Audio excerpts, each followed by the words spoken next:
So we're now moving on to our regular agenda, and the first item on that agenda is item 6 for the Business Finance Authority. So I'll ask a representative of the authority to come forward. Good morning, Mr. Duncan. Thank you, Governor. Good morning. On item 6 today, we're asking authorization to issue $4,095,300 in taxable qualified energy conservation bonds for Jericho Power, LLC. This is part of the financing to be provided for a 5-turbine wind farm project on Jericho Mountain in Berlin, New Hampshire. This is a project that has evolved over time from the 3 megawatts as in the original application we got in 2012 to an 8 megawatt project when the Council last December approved the Renewable Energy Fund grant for the project. It's currently structured as 14 megawatts with 5 turbines. The project is strongly supported by the City of Berlin. I think they had one objector who actually wanted to be included in the project and subsequently was. So there's been a very strong support locally. 70% of the power and the renewable energy credits are going to be sold to the New Hampshire Electric Cooperative, so they'll be kept in the state. So that's the project. The bonds themselves are going to be purchased by Cambridge Savings Bank in Massachusetts and Porter Securities. And I just want to stress, because I think there's some confusion, the Business Finance Authority is not lending them money for this project. And the project does not involve the credit of the Business Finance Authority or the state of New Hampshire. What we're doing is basically serving as a conduit so that these bonds can qualify for a U.S. Treasury Department subsidy. It's a direct subsidy that goes to the project to help reduce the cost. And those funds, a large part, are going to be used to offset some of the taxes they're going to be paying. They're going to be paying somewhat in excess of $200,000 a year in payment in lieu of taxes to the City of Berlin. So that's the project. I'd be glad to answer any questions you may have about it. Thank you. Councilor Pappas. One initial question I had, looking through the documentation, it appeared that the agreement with the electric cooperative was based off of the initial scope of the project, which was, I think, just 2 turbines. Has that been updated? I didn't notice. It has. Gordon Dean is here, actually. I'm going to bring him up. Gordon Dean from Plummer Capital. So if he could answer the questions. In our documentation, it just looked like it was still off of a document that was a couple years old, maybe had different. Yes, as the project has grown over time, it went from 100% of the power, a 3 megawatt project being sold to the New Hampshire Electric Cooperative, to they agreed to take 70% of a 14 megawatt project. So they've stayed with the project, but they did ask us to bring in another purchaser. And that was Mr. Dean, correct? Yes, just for the record. It's Gordon Dean, who's the principal of Palmer Capital. President of Palmer Capital is a developer. Any further questions from councilors about this item? Councilor Sununu. Thank you, Governor. There's a couple areas here where it talks about 1.5 megawatt turbines and a couple areas where it talks about 2.85 megawatt turbines. Can you just confirm what the reality is? Yes, when we originally applied for the QECB, the Qualified Energy Conservation Bond, it was assumed to be a 3 megawatt project. That's what had been the previous developer had been proposing, and that had been studied by Public Service of New Hampshire. When we went to confirm those numbers, the interconnection that Public Service in New Hampshire wanted changed. They suggested we upsize the project, which then it upsized to an 8 megawatt project with 3 2.85 megawatt turbines. And then the only opposition, as was mentioned earlier, that we had to the project was that the adjacent landowner wanted us to expand the project onto his property. And so that's now been done, and we're putting 14 megawatts, we're building 14 megawatts of power to put the maximum that Public Service in New Hampshire will let us put on the local lines. Okay. So where it talks about the 1.5, it's really 2.85 megawatts. Those references are old and outdated? Yes. Okay. The other thing I started getting a little confused at within the documentation provided is, you have to forgive me, I'm trying to, the pros and cons of the iPad, trying to scroll through on my page.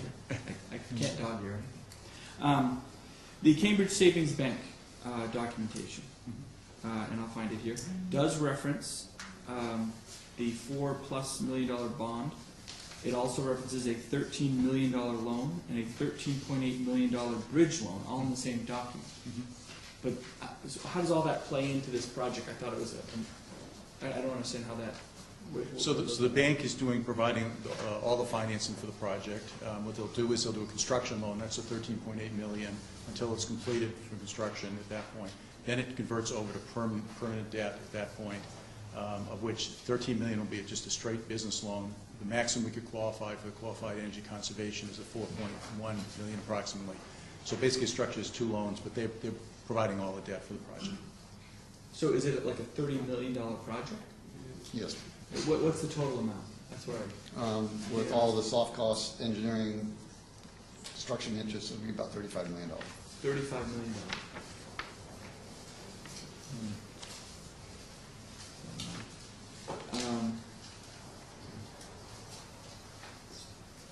So I'm sorry. So 13 comes in the in the form of a loan from Cambridge Savings Bank. 13.8 is part of the bridge loan.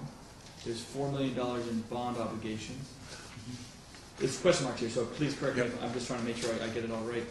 Are there any other sources of funds here? Is there any private equity put in? Or? Yes, the $13.8 million bridge loan is really, it's an equity bridge. Tax equity normally will come in at commercial operation. And there was also a $1 million grant from the New Hampshire Public Utility Commission to support the You'll have to project. forgive me. I don't know what you just said. If you could just say again, I'm trying to tax equity. Explain that to me. There will be equity coming into the project. People who invest in wind projects, there are tax benefits associated with So it. if it is a tax credit? It's a investment tax credit, yes. Oh, okay. Okay, that makes sense. That makes sense. So Council, I think the final numbers, it's $35 million is a grant from the PUC, $1 million, about $17 million in permanent debt will be in there between the bond and the permanent debt. The remainder will be equity, investor equity or equity directly from the company. So it's about 50-50 debt and equity. Okay, is that right? 50-50 debt and equity? Yes, sir. Okay. I think I'm okay for now. Thanks. Anybody else? Councilor Van Oosteren. Thanks. I had a question that I think follows on some of the other questions, just to make sure I understand, because the project has changed since some of the initial paperwork that happened a couple of years ago. So can you just update us on what the construction timeline will be? To preserve the investment tax credit, we actually commenced construction last year. Earlier during your session, you talked about the state parks. One of our accesses to state park land, and we're subject to, when you have enough snow, they want to be snowmobiling on those trails. They don't want construction. So we stopped construction at the end of last year at the request of the state, and then we recommenced in August of this year. Objective is to get the foundations in, and then these loans will be used to actually order the turbines, which will be delivered and installed next year. Okay. And so it would be operational by the end of next year? Yes. Okay. Great. And I think this is clear in the paperwork, but if you can just clarify, from my understanding, the state is not securing the debt in any way. Is that right? So That's right. If there were a default in the debt, who are the responsible parties, and where does that liability stop? Liability is solely with the project and the company. The state has no liability in these. So again, we're just a conduit issuer, so we have no credit liability whatsoever. So the relationship is between the bank, if they're not paid, with the company and the project. And so ultimately, it's up to the bank to find collateral or That's right. other means Satisfy of themselves satisfying the that they debt. can And be if they can't, then the bank assumes that risk by making these Correct. commitments. Correct, Council. Okay.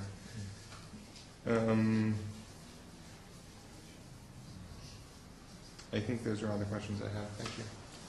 Councilor Kennedy. Yes, when it comes to decommissioning, if the company goes belly up, who's responsible for the decommissioning? And is there some type of contingency fund there for decommissioning? in the Yes, future? we've negotiated with the City of Berlin a decommissioning agreement, as we've also negotiated the payment in lieu of taxes agreement. And so money will be set aside every year for decommissioning of the facility.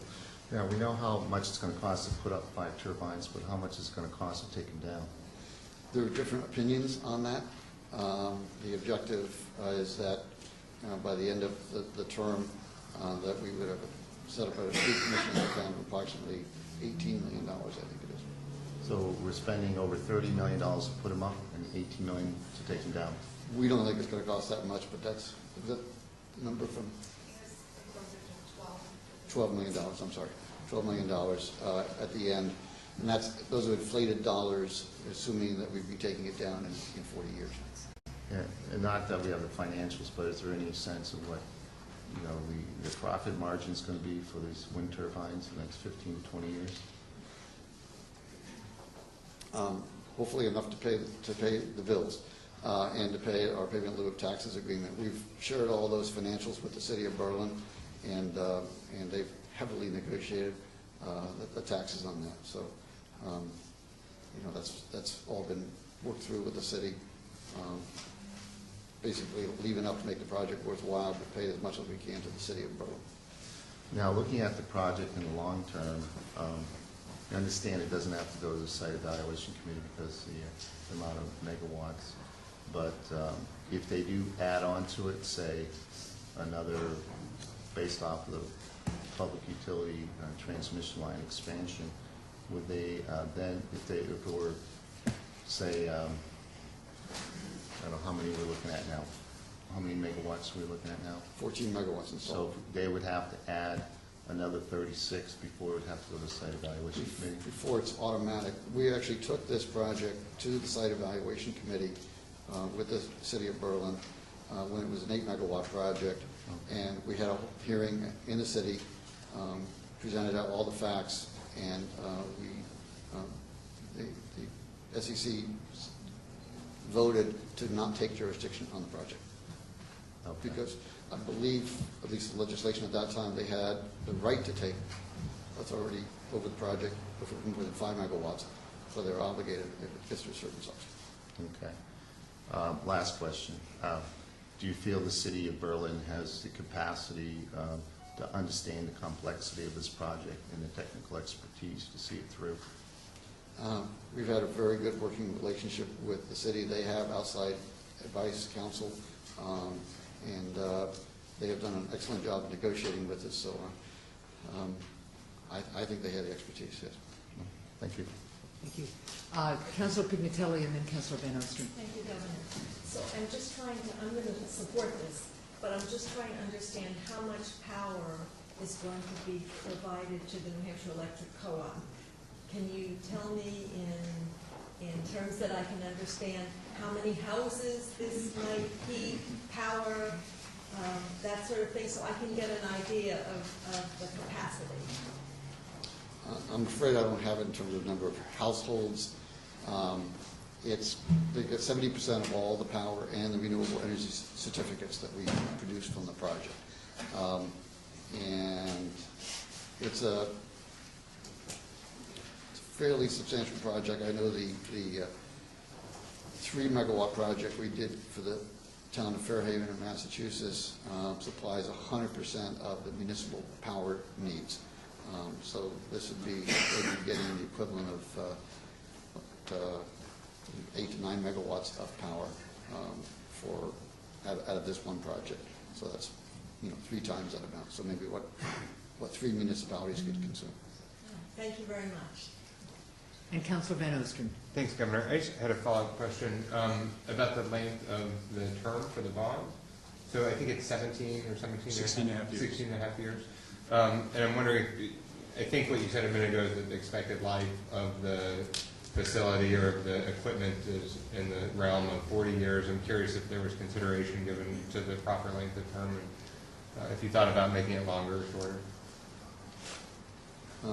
Well, I'm certain he'd like longer, but the bank typically keeps it much shorter than useful life. The contract is 20 years, right, with the co-op, right, power Yes, supply. yes. So they typically keep it shorter to get paid back. And I should note that part of the deal is once that they get past the debt service, the payment in lieu of taxes with the city is expected to increase significantly. The power purchase agreement is for 20 years? Yes. Okay. And have you investigated a power purchase agreement for the remaining 30% of power during that time period or not? Yes, the remaining 30% will be sold to a municipal utility in Massachusetts. Do you have a written agreement with them for that? Yes, we're negotiating the last paragraph right now, really, seriously. Okay, thanks. Councilor Sununu. Thank you, Governor. To Councilor Pignatelli's question, honestly, it's about enough to power one good-sized ski resort. That's about exactly what we use, to be honest. This is about $2,500 per kilowatt.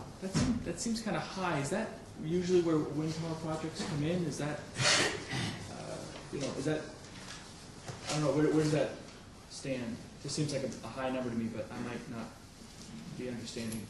For a small size project, and our focus has been working with communities and trying to supply their needs. Small size projects tend to be more costly per megawatt installed.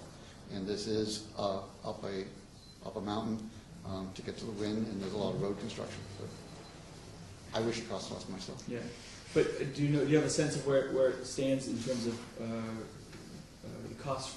Let's just on a cost per megawatt basis. I mean, that's just what It's comparable to the other two wind projects it we is. built. Okay, great. Okay, thank you. Any other questions from members of the council?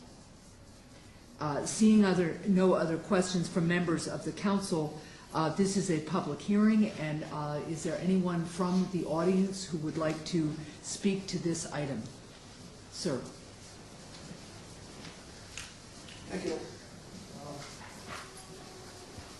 My name is Eric Lerma. My interest in this is primarily that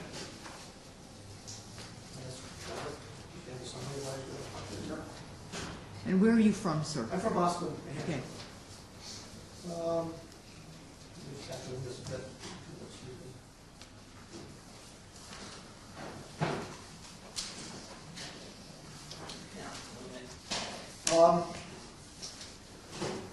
My interest in this particular project is I'm not convinced of the economic viability of wind power in general. So I want to address some points that the council may want to take into regard in getting involved in an investment that I think is somewhat questionable. I do understand that there's no real risk to the state and its money. The money is coming from federal sources, which I consider is partly mine, so I am interested in that.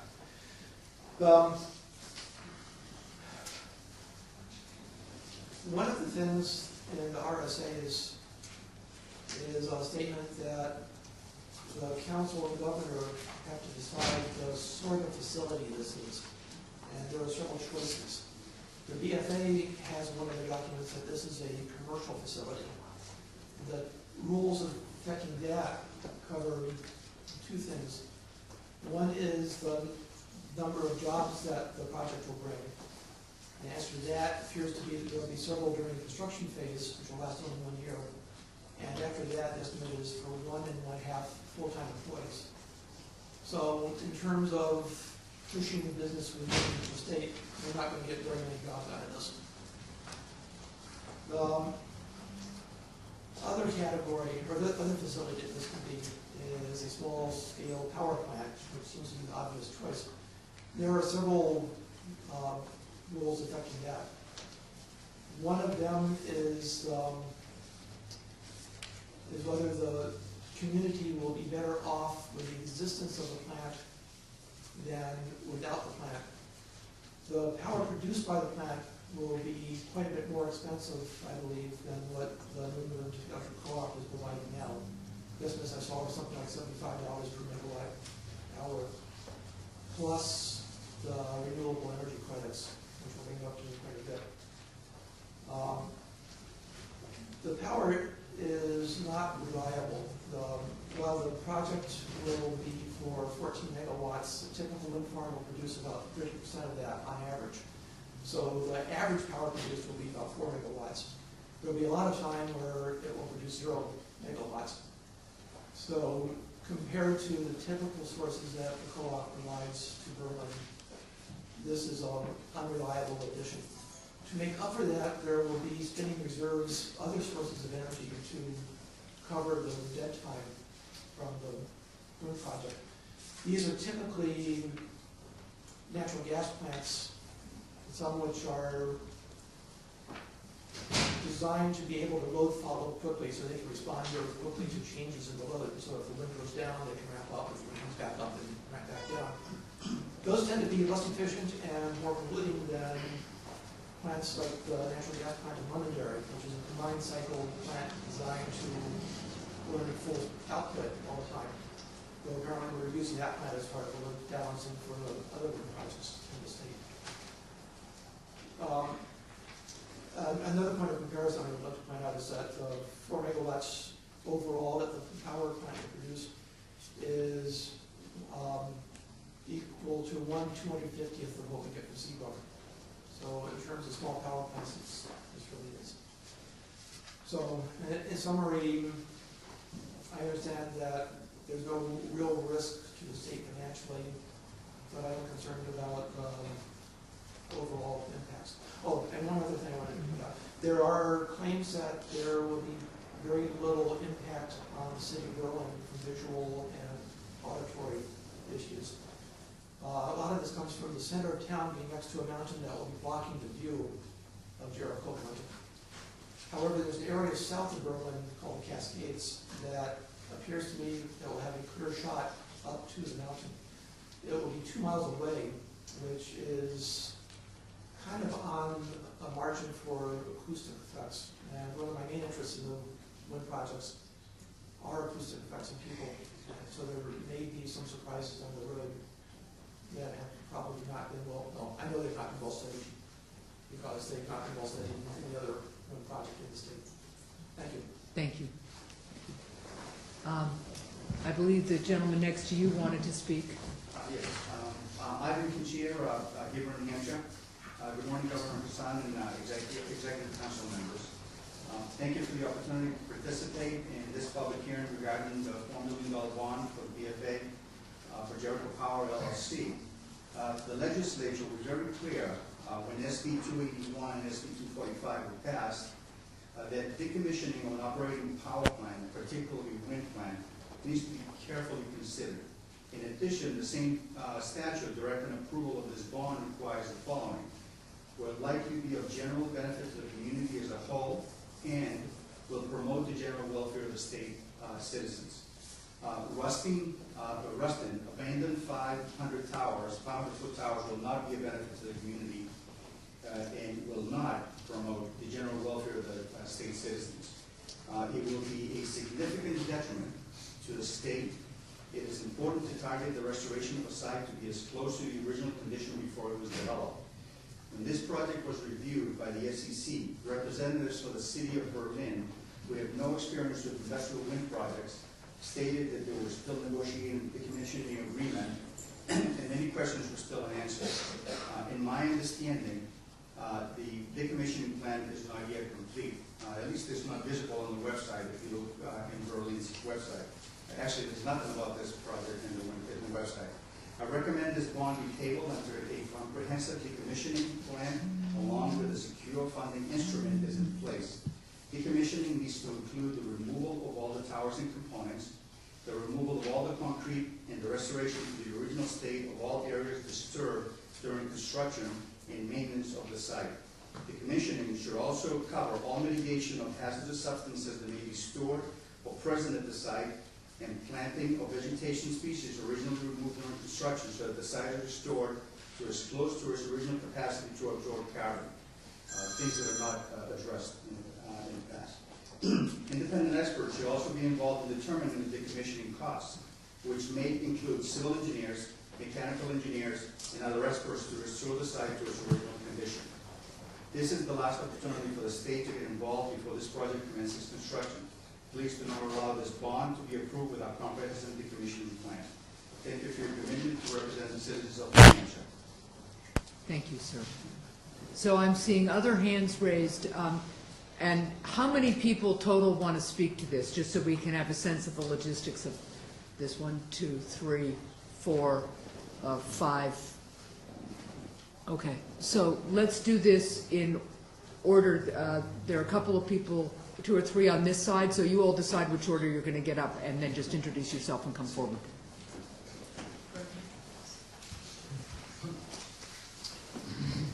Good morning, Governor and Executive Council. For the record, my name is Mark Watson. I'm a resident of Groton, New Hampshire.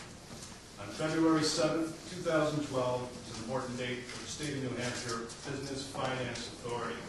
On that day, the BFA took official action with respect to Jericho Power by passing a resolution approving the issue of up to $4 million $95,300 in QEC bonds. The February 7, 2012 application was for 2 turbines with a total power of 3 megawatts. The power plant would be owned and operated by Jericho Power, LLC. What happened 2.5 years ago? To answer that question, let me give you some background on the way qualified energy conservation bonds are dispersed. In 2009, Congress increased QEBC funding from $8 million to $3.2 billion nationwide. New Hampshire's population-based QEC allocation was set at $13,651,000. The Internal Revenue Code of 1986, Section 54D, limits each state's dispersal to a maximum of 30% of the state's entire allocation to privately owned and operated projects. 30% of New Hampshire's $13.65 million allocation is exactly the amount New Hampshire Business Finance Authority authorized Jericho Power, LLC. 100% of the $4,095,300 available was awarded to a 2-turbine, 3-megawatt power plant in 2012. Why is New Hampshire giving all of this scarce resource to one small power producer? Has the BFA been safeguarding the money at the expense of other private developers? Since 2009, how many other renewable energy projects in New Hampshire could have benefited from this type of financing? Today, Jericho Power LLC has changed proposal to 5 turbines at 2.85 megawatts each. That is 4.7 times more power than the power plant BFA passed funding to 2.5 years ago. It appears Jericho Power doesn't know exactly what it wants to build. They have kept the project small enough to avoid necessitating SEC review. How can the state determine if proper siting and installation practices are being used before the bond is issued? Can Jericho Power even feed 14 megawatts into ISO New England grid? The one thing Jericho Power does know is that the BFA imposed deadline for the $4,095,300 windfall is the last day of December 2014. They want the bond finalized now, even if their plans aren't. To date, the only QEC bond that has been issued by the state of New Hampshire is a $1,129,348 bond that was issued on November 1, 2010 for building improvements to the Manchester school system. The state still has $12,521,652 left in the QEBC fund. Where should that money go? If you grant this bond to Jericho Wind, remember that none of the remaining $8.4 million can go to commercial developers. Wind energy already is receiving some of the most generous subsidy programs in the country. Please put the money where it will be most beneficial to the people of New Hampshire, creating long-term jobs while improving the state's infrastructure. One QECB approved use is capital expenditures include for the purpose of reducing energy consumption in publicly owned buildings by at least 20%. A second QEBC is to invest money in mass commuting facilities that reduce consumption of energy, including expenditures to reduce pollution from vehicles used for mass commuting. Finally, the best long-term use of QEBC money would be public education campaigns to promote energy efficiency. New Hampshire needs to be educated on how to conserve. All the items I've listed are QEBC approved, and they are in the new state energy strategy from SB 191. In summary, I ask the council to deny the QEBC of $4,095,300 to Jericho Power LLC. Commercial enterprises have other sources of funding if they prove themselves worthy to investors. To move forward with the state energy strategy, funding is needed. I urge the councilors to go back to your districts and instruct your municipalities on how to apply for QEBC funds available for building improvements, mass transit, and education. Don't release $4,095,300 to a 14-megawatt facility that will not produce long-term jobs in New Hampshire.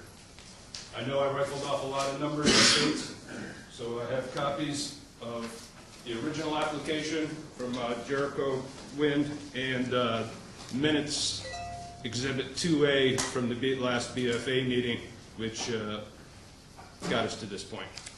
Thank you. Thank you.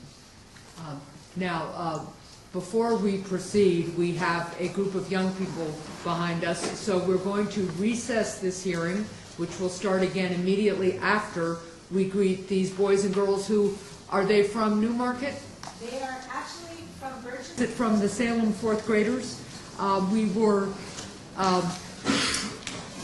conducting the public hearing on item 6 from the BFA.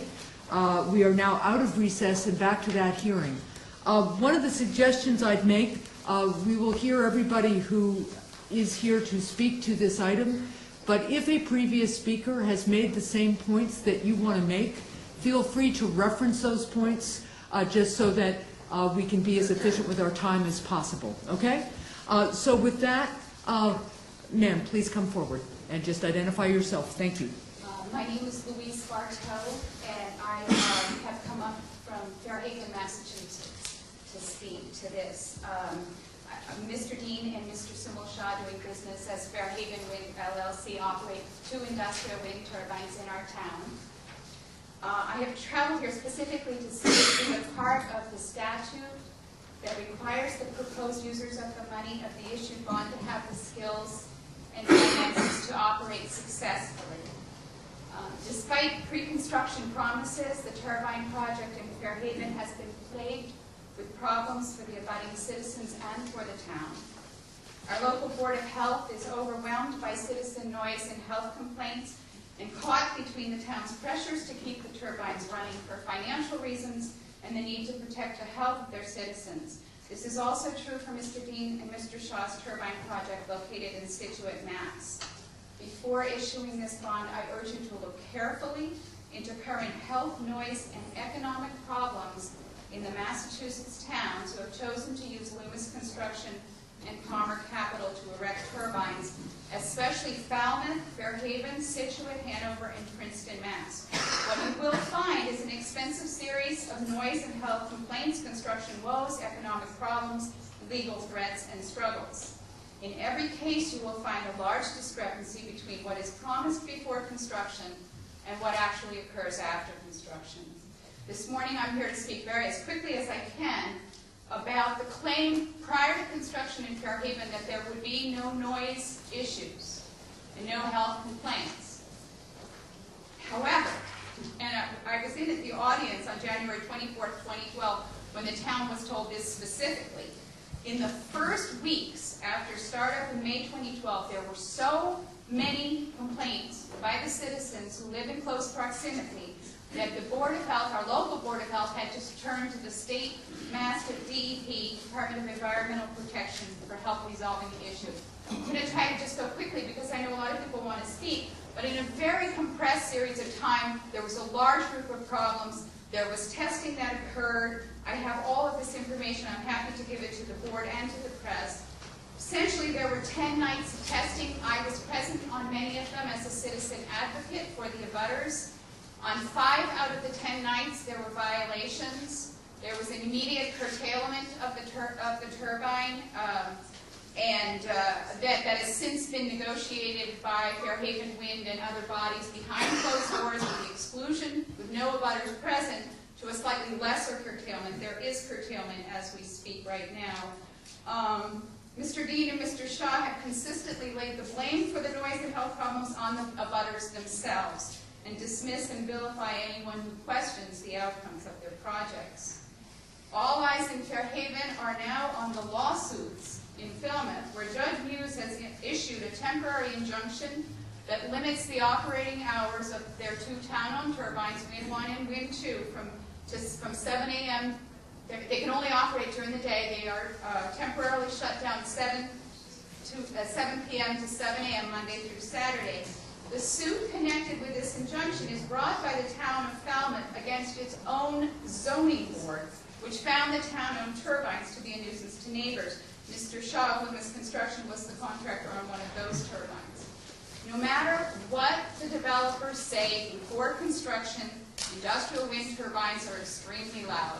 As someone who has been out in the neighborhood at 2 a.m., when they are turned on and turned off, I can tell you that it will alter the rural soundscape irrevocably. And at an absolute minimum, before this bond is issued, the town of Berlin should be encouraged to obtain their own independent acoustical studies before construction from a firm that does not work for the developer, excuse me, I'm so sorry. I speak with my hands too much, I guess. So if the town of Berlin has not done that, they are not prepared adequately for the potential consequences post-construction.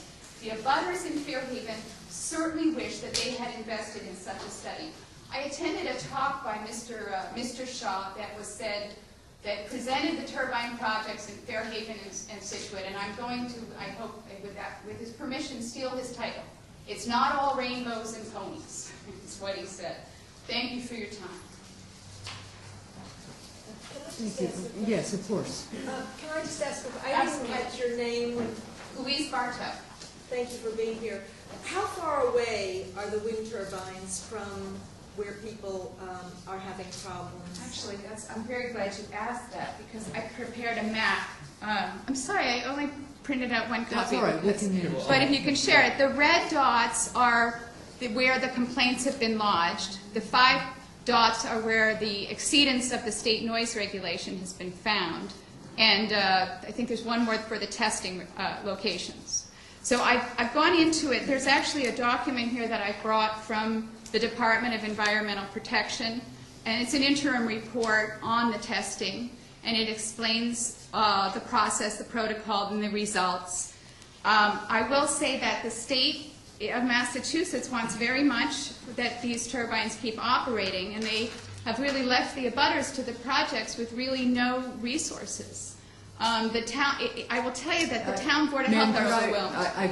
I'd like you to limit your comments just to this project, and while you're passing that out, I'd ask Mr. Donovan and Mr. Dean, what kind of process has there been for the city of Berlin in terms of considering this project? We've twice been before both the zoning board of appeals and the planning board, both boards twice. We have presented them with a series of analyses, including acoustic analyses. The turbines in Berlin, the closest residence is over a mile away. Ms. Bartow was talking about ones that are actually situated practically in downtown Fairhaven. And there's a significant difference. Thank you. Ms. Bartow, have you concluded then your comments?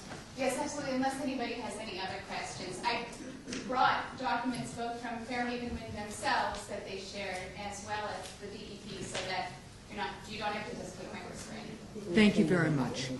Yeah, we can. Thank you for the opportunity to speak. You're welcome. And I see another hand raised right back there, and then Representative Backus after that. And I will ask you to introduce yourself, and then let us know if you participated in the public process that Berlin has already conducted on this issue. Cindy Kudlick from Grafton, New Hampshire, and no, I haven't participated in any of that. I've just got 2 real short and sweet things. First, thank you to the Executive Council for not just rubber stamping everything that the governor puts in front of you and actually listening to your constituents. First of all, federal tax dollars are our money. That does come out of our pockets as well. So even if it's not going to cost the state of New Hampshire something, it's going to cost us something. And second of all, I think we've all learned our lesson in the state with pilot programs and these wind turbines. So I would ask you to vote against this and anything that has to do with a pilot program going on with these, because it ends up on all of our shoulders, as we saw in Coas County. Thank you. Thank you. Representative Backus. Thank you, Governor, members of the council. I had the privilege of going up to Berlin for the zoning board and planning board meetings on this project. And I just want to reemphasize what Mr. Dean said. That planning board and that zoning board went through this very carefully. They considered all the issues you've heard about. By the way, I might just point out the Berlin City Charter encourages wind development. This isn't going to be downtown, of course. It won't necessarily encourage that. This is on Jericho Mountain, as you know. And I just want to assure you that Berlin had a very fine outside attorney to help them, and they went through this item by item with great care. And the city, as you know, is solemnly in support of this project, which it feels will have significant benefits. Some employment and some recreational opportunities are being created. So a lot of what you've heard here is generic opposition to wind energy generally. Not all of it, but a great bit of it. And I just want to remind you that in New Hampshire, we're looking forward to having more indigenous energy. I think energy that comes with no emissions and no fuel requirements, particularly foreign fuel sources, has a lot going for it at the get-go. So that's my comments, and thank you very much for your attention, folks. Thank you, Representative. Ma'am. Yes, thank you, Governor and Executive Council. I have a handout I'd like to give to you.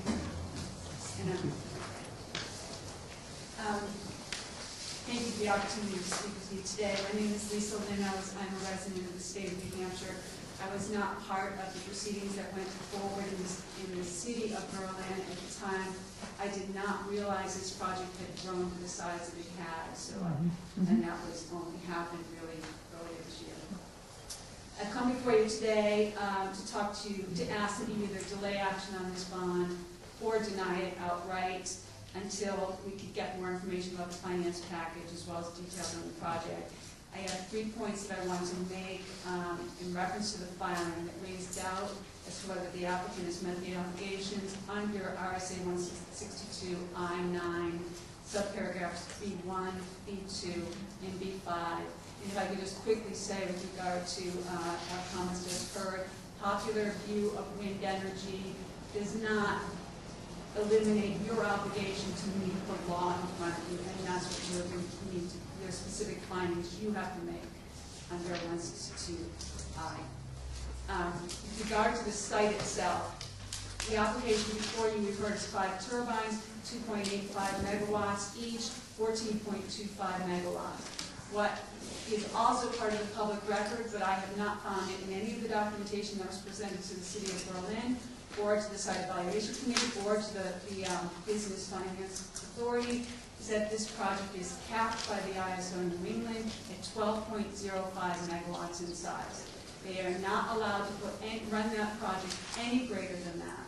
The fact that they are building 5 turbines for a total of 14.25 megawatts and can't even operate it effectively at that speed ever, unless something is done with the transmission up there, means that they are actually overbuilding this project by 1 turbine. Why are we building a 5 megawatt project when they can only utilize 4 of those turbines?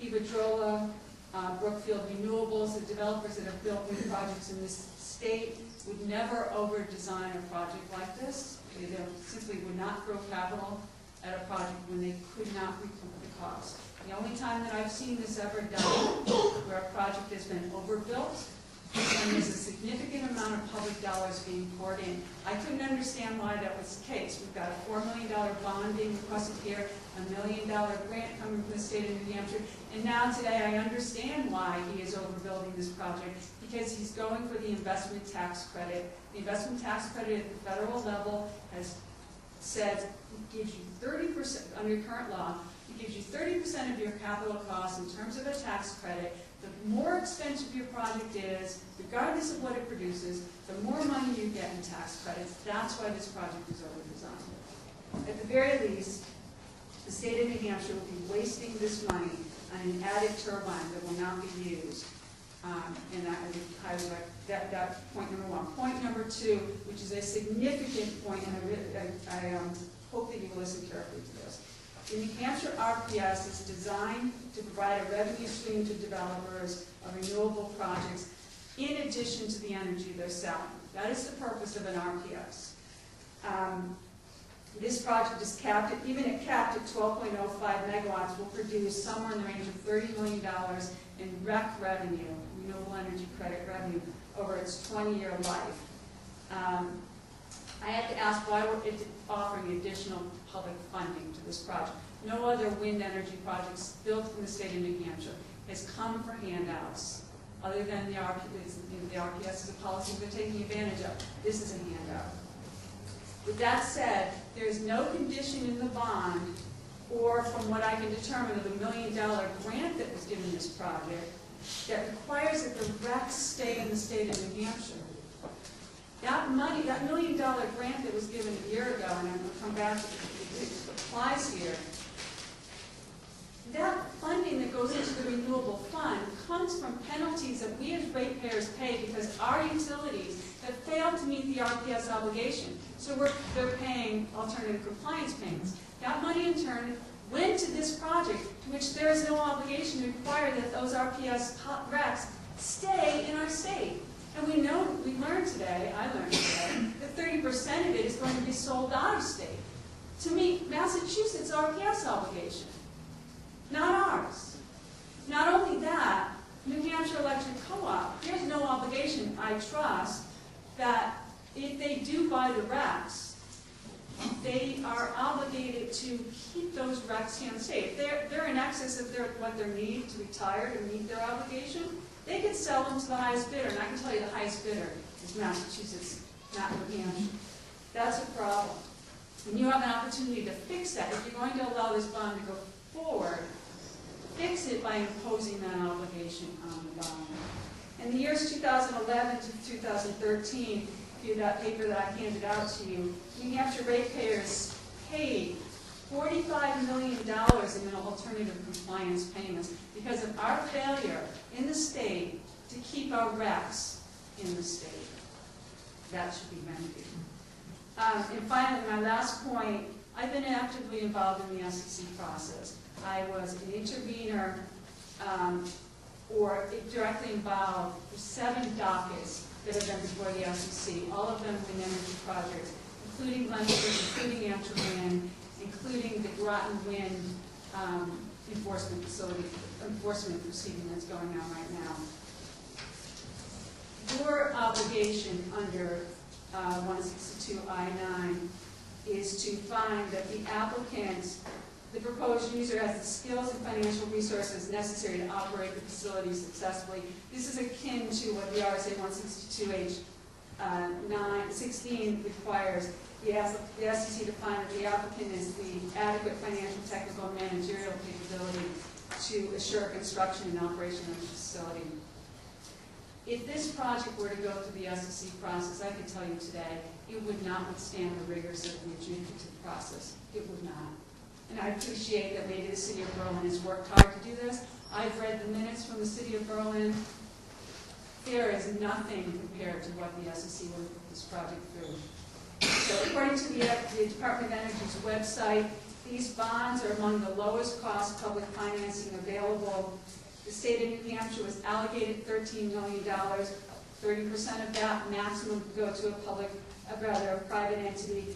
You are entrusted by the federal government and the American taxpayers to do your due diligence in issuing these bonds. This is not the highest and best use of the bond, and I'd ask you that you deny it. Thank you. Thank you. Where are you from, man? Lyman, New Hampshire. Lyman, thank you. And Councilor Van Oostern has a question. You had mentioned you were involved in 7 dockets before the SEC. Were you raising concerns about all of them? In the case of Leinster, in other cases I intervene because I have information. I have an expertise in wind energy. Did you support any of this project? The applicant is very capable of doing that. So in general, people who support the project don't intervene because the applicant brings his own experts. So I was my goal was, and I was granted full intervener status in all cases. I was someone who would bring information forward that could be useful and balance the discussion.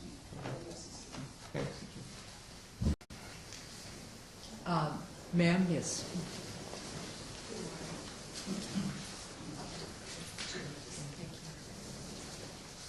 Thank you for allowing me to participate this morning. My name is Lauren Leonard. I'm from Bridgewater, New Hampshire, and I'm the president of New Hampshire Wind Watch. New Hampshire Wind Watch has been involved with providing education and information regarding the wind projects, industrial wind projects within the state of New Hampshire. And thank you for that, and I trust you're going to address your comments to this particular project. Absolutely. Thank you. As the president of New Hampshire Wind Watch, I am here today to respectfully recommend you deny the approval of the bond for Jericho Power, as it does not meet the obligation cited within RSA 162-I:9. As defined by the statute, the governor and council shall find that the establishment and operation of the facility will either create or preserve employment opportunities directly or indirectly within the state, and will likely be of greater benefit to the community as a whole. In addition, the proposed financing of the project by the authority and the proposed operation and use of the facility will preserve or increase the social or economic prosperity of the state and will promote the general welfare of the state's citizens. I am concerned a significant financial resource available to our state is being considered for use by a project that will not increase economic activity or stimulate employment. According to Jericho's BFA application, there will not be a single permanent job created. There will be a workload increase of 1.5 full-time employees to take on tasks such as operations, engineering, bookkeeping, accounting, and management. This will not require any new employees be hired within New Hampshire, as this work will likely be assumed by other staff at Jericho Power, affiliate of Palmer Management located in Cohasset, Mass. On January 10th of 2013, Jericho Power went before the Site Evaluation Committee to determine if the SEC should take jurisdiction for the project. Since it was under 30 megawatt threshold required for the SEC review. While at the SEC, Jericho Power stated the turbine supplier would operate the project until a contract operator was hired. At that time, the turbine supplier was not known, although more recent information suggests it may be GE. In addition to a concern with meeting the statute as identified above, the preparation for this testimony provided me with an opportunity to review much of the Jericho Power project information and SEC transcripts. As a result of this review, I am very concerned with the lack of consistency in information provided by Jericho Power. The installation of an industrial wind facility is a significant consideration that should not be taken lightly.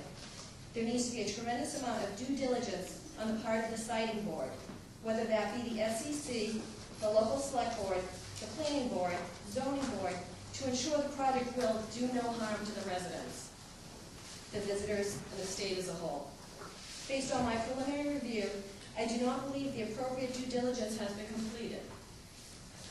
As an example, during the SEC declaratory hearing, Jericho Power stated this would be a 3-turbine project.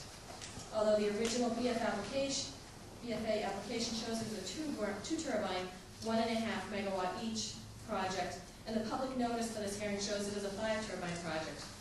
Based on the information made available by the City of Berlin, the number of turbines varies by the documents that you look at, as follows. Their Flickr map shows it as being a 6-turbine project. Their DRED agreement shows it as a 4-turbine project. The sound map is a 3-turbine project. The wind report is a 3-turbine project. The site plan shows 6 turbines. This is just the tip of the iceberg in terms of the inconsistency of information and lack of accuracy. This project was already awarded a $1 million cash grant from the Renewable Energy Fund last December, with no conditions that I am aware of. Given the lack of benefit this project brings to the state of New Hampshire, I recommend the bond be denied. Any questions? Are there any questions? Thank you. Thank you very much. Anybody else from the public who wanted to speak to this? Seeing no one else from the public interested in speaking to this, I do want to allow Mr. Donovan and Mr. Dean to respond to some of what we have heard, and then the council can take up discussion. Sure. Why don't I just, if I could, just address some of the general stuff. The allegations that somehow we haven't met the legislation. First thing, we used Edwards, Angel, Palmer, Dodge to do the legal work for compliance. So I'm certain we're in compliance with the legislation in terms of that. And I think you need to look, when you're thinking about economic development in Hampshire, granted a lot of the jobs are construction jobs, is limited permanent. Look, tax base is a big part of economic development. Particularly in a community like Berlin, we've got a tax rate that's approaching 4%. So taxes are important. I mean, maybe not if you live in Groton or Lyman, it doesn't matter. But in places like that, it's important. And I think, frankly, it's arrogant for people to look at the local process. Berlin, the assumption is they can't do the thing themselves properly. I mean, that's the assumption we're hearing. We know better than the things. They know what they're doing. Paul Grenier, who's the mayor of Berlin, is also on the county commission, was involved with the Brookfield discussion, some of the prior issues in Cohasset County. So I think it's a bit much to say they can't do the job properly. So that I find a bit troubling. But I think we've done the job. I think the project is of value to the community. The community supports it. I think we're a local federal state. I think we look to it. Palmer Capital has prior experience, both with qualified energy conservation bonds and doing these projects. They're capable of the project. They have the financing in place. The project is ready to go. So I think we're right in supporting it. And the generic question, I think we need to push the generic stuff. I don't think anything we would say up here, or Mr. Dean would say, is going to support the anti-wind people. There's nothing, they just don't want the wind. I'm agnostic personally, but they clearly don't want it, and there's nothing we're going to do. There's no changes we're going to make in this to make it satisfactory to them. Where do I begin? A lot of comments, a lot of accusations. I haven't remembered all of them, but clearly we have been working with the City of Berlin and its advisors on the decommissioning plan. The numbers have been agreed to. The document has been drafted. They're meeting on it. We expect we will not be closing on our financing, including the QVCB, without the decommissioning plan or the payment in lieu of taxes in place. The project has evolved over time, and the last lady who had a presentation, correct, we actually have permits to put up 6 wind turbines in Berlin. However, to answer somebody else's question, our interconnection agreement does not allow us to do that. Based upon the studies done by ISO New England and PSNH, and we do have a signed interconnection agreement, we are allowed to build the 5 turbines and have a total combined output of 14.25 megawatts. We are currently constrained, based upon PSNH policy, and for no technical reason, from my perspective, to put 12.05 megawatts on that line. When we were working through the interconnection with Public Service in New Hampshire, they actually encouraged us to put all 17 megawatts, all 6 turbines, on, saying that they expected that constraint, that's limiting us to 12 megawatts, will be removed by the time the project is in commercial operation. There are other things in the works in terms of moving power around. The difference in terms of our total power production between having the 14 megawatts of full output and the 12 megawatts is actually only 2% of 2.6% of the power we can produce on an annual basis. And that's because to get to the full 14 megawatts, all 5 turbines have to be at 100% output at the same time. And that doesn't always happen. Wind is variable, as has been expressed. We've dealt with oppositions elsewhere. Palmer Capital has developed $2.2 billion of projects, literally from Maine to Hawaii. Actually, I got my start in energy under Councilor Sununu's father when he was associated with the New England Regional Commission, and I was their environmental expert in the energy group. So I've been doing this for quite a while. I'm happy to take any questions that you folks have from the comments that have been made and try to address them. Thank you. Councilor Pappas. Sure. A couple points were raised about basically providing this bonding, doing these bonds would somehow crowd out other projects or crowd out your ability to provide funding. Is there a limited pool?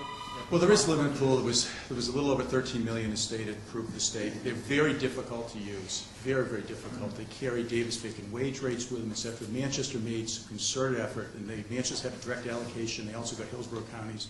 They made a concerted effort to try to use it in their public buildings. It's a very difficult program to use. You've got to prove there's a certain amount of savings as part of it, etc. It's very expensive. So it's not proven difficult. We made a tremendous effort outreach with the prior state treasurer to try to place with some communities and get some interest. We haven't been able to use them. They're sitting there, so they're going unused, basically. That's what's going to happen. Do they expire at some point in time? They don't expire, but they're really unusable.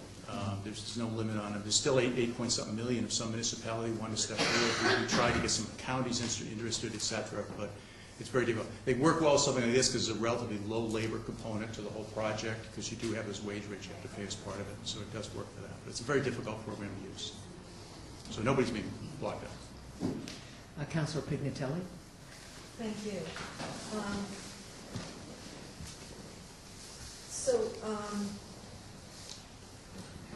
We heard someone say that mass transit might be a possible use for these kinds of funds, and I'm wondering if you could address that and talk about what restrictions might be involved. Let's say if the Concord Corridor wanted to tap into some of these funds. I don't know the specifics, Council, of mass transit, but again, we're talking about the max would be 13 million, which would not begin to do it. And basically, if you put $1 of this money in, you have to pay federal wage rates on the entire project. So it more than offsets the value of this money. The wage rates are very high for the skilled thing. So it just doesn't work well. It's too small amount. We have 13 million total, or actually less. We just used $1 million. We have 12 million left. It's just a small amount of money relative to it. It's a lot of cost to go with the bond. You need fairly good size, but again, the wage rates are a real problem in terms of use. So What did we choose to use their $1 million? they did some, I believe, school or public building improvements, and they actually got some more and chose not to go forward and use it because it was difficult. It's a difficult program to use. Okay. I can't tell how far away these wind turbines are from the complaint area. Do you know? There's a scale down here, but I can't read it. And just for the record, Councilor Pignatelli is referencing. I think the closest residence. Hold on, Mr. Dean. You're referencing a map in your question that was provided by the woman from, I'm sorry, is it Ms. Bartow, from about the Fairhaven project. So you're looking at a map of Fairhaven, Massachusetts.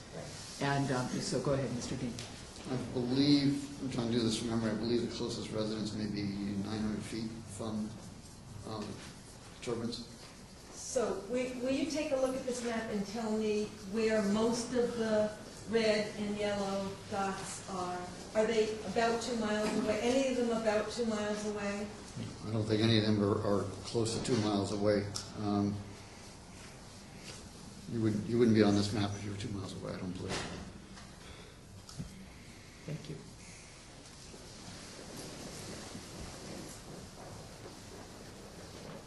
Any further questions? Councilor Van Oosteren. Thanks, Governor. I appreciate all the feedback that we heard, and I had two questions coming out of that. One, I think you've addressed in terms of the 12.05 megawatt cap and the reality that it is rare that all 5 turbines are operating at 100% of producing power. But the other question that I had outstanding, I thought maybe you could address, is the decommissioning plan. If you could just give us an update on what is the status of the discussions with the city. I know that you mentioned that there was some money set aside, but we kind of talked about that in passing. No, we've negotiated with the city a payment stream to be put aside over years that the city will hold. And that agreement has been drafted by the city's attorney. We've commented on it. The city and the city manager, their council and city manager are meeting on that on Friday. The numbers have been approved by the city council. We're just working through the final language changes on the document. Okay, thank you. Just to add to that. Just for the record, Councilor Kenny. Yes, just to add to that. So the decommissioning plan, and it's going to, kind of work its way out into the years where a certain amount of money is allocated each year for that decommissioning, fund. Is it actually called a decommission fund, or is it called a capital improvement fund, or what is it from a legal standpoint? What is the line item called? It's really an escrow account. We're putting money into the city's coffers. They're supposed to account for those funds and grow them over time and invest them. Okay, just follow up. So the escrow account, does it have a name to it that says decommission fund, or is it just an escrow account that can be used for other things as well? It's an escrow account that cannot be, the city's not supposed to use for other, the city controls the money, but they are supposed to keep a separate track of those funds and invest them over time. Okay, thank you. Are there any other questions from the councilors for Mr. Dean or Mr. Donovan? So seeing no other questions, I will close the hearing. What is the council's pleasure about how to proceed? Councilor Pignatelli. So I know I said at the start that I was planning to support this project, and it's unfortunate that we have heard so much at this hearing, and I haven't been able to absorb most of it. I am just wondering what the effect would be if we put off this vote for 2 weeks so that some of us could contact Fairhaven, contact other people who we've heard speak, contact the city of Berlin to do what I would consider I would have done if I had heard all of this prior to today's meeting and public hearing.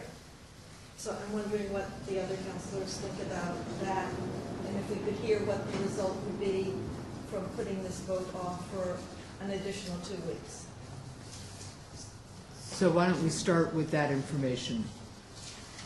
I didn't know if we were allowed. Yeah, we were yes. allowed to respond. Yeah. It could jeopardize the closing of financing on this project. We have to order the turbines within the next 2 weeks for them to be delivered in time. They'll be delivered in August next year to be carried up the mountain and installed. And New Hampshire has some severe winter weather. We need to have them up and operating sometime in end of October, early November. And our agreement with GE, which is supplying the turbines, is that we have to close on this within 2 weeks. Within 2 weeks of today? Yes. Councilor Van Oosteren. Governor, I just wanted to share my thoughts. I really appreciate all the feedback that we've gotten, both the details that you've gone through on the project and the folks who've come out representing various communities across the state. You know, I think that from everything that I've seen from the folks who've testified in opposition to the project, my sense is that it's a view that's felt passionately and genuinely based on what they think is in the best interest of the people of New Hampshire. I also have some concern that, frankly, we would hear the same testimony from any wind project that comes before us. And the reality is that while I know that there are some people who feel passionately that we should not have any new wind energy projects in the state, I'm not one of them. I think we're facing two very important issues as a state. One, in the need for renewable energy because of the very real impacts of climate change. And two, the need to bring down the cost of energy, which is something that the New Hampshire businesses and families are facing right now. The reality is this project is a very, very, very small piece of that puzzle. But at the same time, if we're not willing to support a renewable energy project like this, which is a small one, which has wide-scale support within its community, I have very real concerns that it sends a chilling effect for the ways and strategies that we can take to both address the issues of climate change and address the need to bring down energy costs in the state. And so that's, having considered what I've heard and having considered the details of the project, and particularly having the folks of Berlin be as supportive of this project as they are, ways that, that matters a lot with me. Councilor Sununu. Thank you, Governor. Again, thanks to everyone for coming out.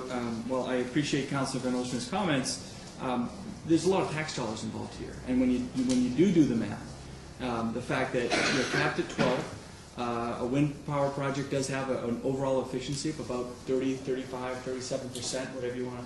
It varies where you are.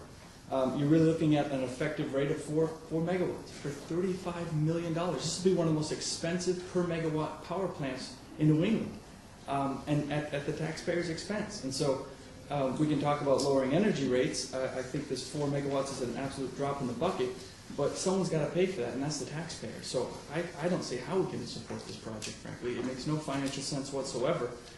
Whether you like wind or not, it doesn't matter. I'd love to support a wind project that makes real at least close to financial sense. A natural gas plant you can build for maybe $1,700 per kilowatt, something like that. This is over $8,000 with very little impact. So again, if the council wants to table, I will always vote to table. It doesn't sound like that's really a possibility with these folks, but based on the financials alone, I just don't see how it's a viable project for the state, for anybody. I do have a question. Again, Councilor Kenny. Yeah. Yeah. I've noticed a kind of a pattern here, and again, I'm still new to the council, but I almost feel like some of these contracts or appointments are coming down to the final hour where we either have to vote for it or not. This particular project, while small in nature, as far as industrial wind farm projects, has a lot of complexities to it that I really hadn't thought about until I got here to the table this morning. And so my inclination is to run back to Berlin and convene a meeting with local officials and say, can you explain kind of the thought process and your understanding of this project? Because we heard a lot of information at Governing Council that would suggest that there's some financial questions, there's some long-term impact questions, and what is the direction of the city when it comes to this project. Now, I've heard from the mayor, who is very supportive of this project. I've heard from the city planner in passing, but I haven't really heard from anybody else. And what I'm concerned about is, you know, I always support local control, but is that local control from those two individuals indicative of everyone in Berlin? I don't know, because of the last hour approach to this, that I haven't had a chance to go back into Berlin to really truly understand that. If push comes to shove today, I will vote for this because of the leadership of Berlin, and I'll say, okay, if you want the lemon, you got the lemon. I'll vote for it. I'll vote for your mini industrial wind farm. As a policy, I don't support industrial wind farms. I think they're creating a habit here in New Hampshire, and I don't think they meet our long-term energy portfolio needs. So, but I'm very mindful of local control. I'm a representative of that local control, and I would support it.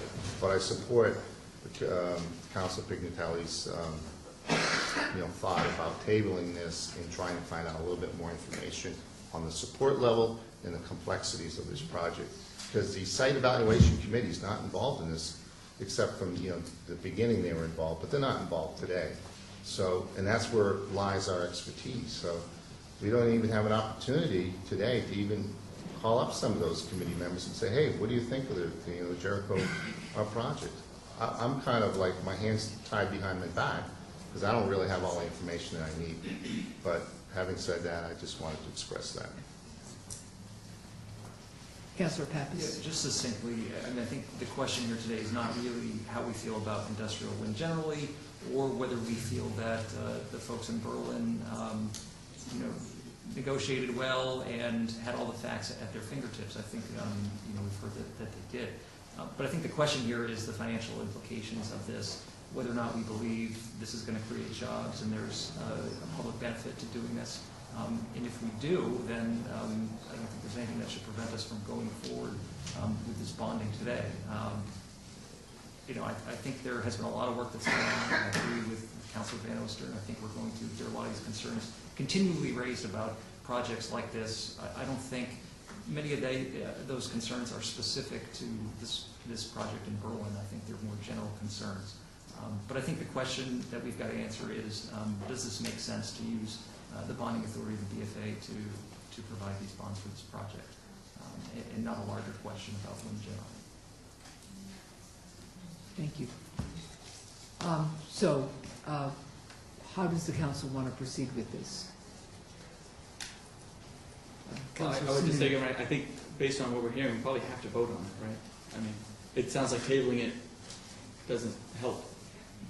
Mr. Dean, that goes back to the question of whether you feel that if there was a 2-week delay, you could get an extension on closing or not.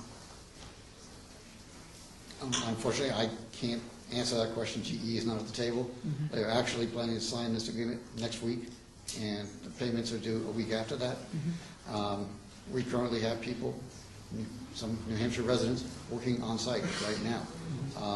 We're going to have to seriously consider whether we stop construction if this doesn't get passed. I don't mean that to be a threat, but we've been working with the New Hampshire Business Finance Authority for 2 years to get this aggregation of QECBs and to keep them informed as to how the project has progressed. As I said, we've been to the SEC. We've had at least 4 public hearings, probably more with appeals. But none of these people showed up. For us, it's sort of a last-minute ditch effort by them. But we would appreciate a positive vote on the QECB today. Thank you. So is there a motion before the council? I don't remember if you had actually moved for I tabling. don't think she had not made a motion. So I would move to pass the item. Is there a second? Second. Any further discussion? Just an observation. I hate contracts coming before the governing council that don't allow us at least a day or a few weeks of observation to look at the facts and the details. And these gentlemen from the BFA know that this is coming to the council, and they know there might be questions of the councilors that might push it back a meeting so that we can get answers to some of the questions that we have. And yet, they come here today basically with a gun to our head saying, you either got to vote it up or down so that we can continue on with this project or not. So, just from my viewpoint, and I'm not speaking for the other councils, I hope anybody who brings a contract before the governing council at least respects the fact that we're trying to make conscious decisions in asking right questions in order, for the people in New Hampshire to get the true representation that they deserve and not to be held to, voting on something because of a deadline or because the snow is going to fall or something else is going to collapse. So I just hope in the future that, from this counselor, that we have a little bit more leeway with these contracts in the future. And I think, to be fair, Mr. Donovan would like to respond. I want to apologize. I take responsibility for that. My assumption was this thing was approved 4-1 for the grant for $1 million last December.